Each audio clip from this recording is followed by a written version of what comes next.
2, 3. Okay. Oh, smell nice.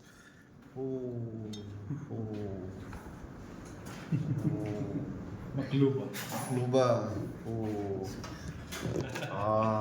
Salsa. سلطة. Salad. سلطة لبن Laban. بيبسي Paksi. Zero sugar. Okay. Oh, sedap.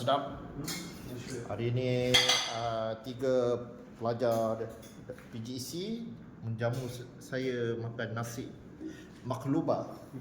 Nasi makluba. Ini dia punya chef. Yeah. Terima kasih chef kerana jemput saya makan. Ni ada laban dengan salad ah. Salad. Wow.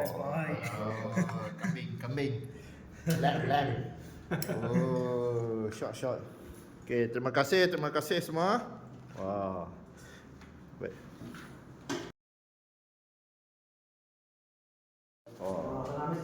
Ni kira last dessert. Kita minum kopi kopi.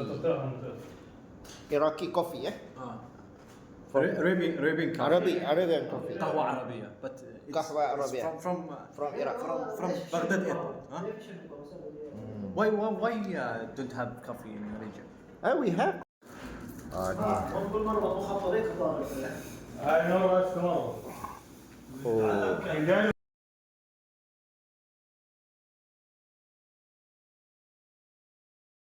Ni kopi Arab okey, this kunafa.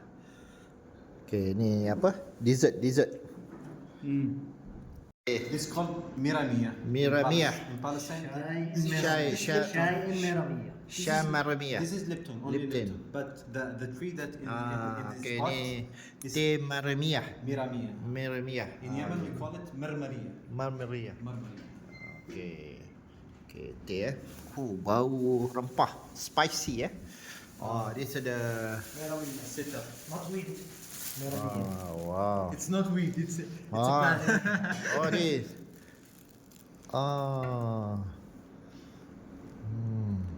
But fragrant Benefit to constipation and benefit to ni abdominal teh pain. Palestine from Palestine, from Nablus.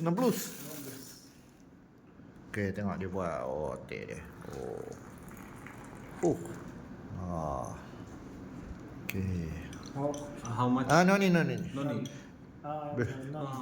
Sugar ada. Okay, kita minum teh pula, teh Arab. Ni daun Arab Nablus, daripada Nablus, Palestin. Okay, dia punya chef Mr. Majdi bawa ni. Wah. Terima kasih. Miramia. Miramia.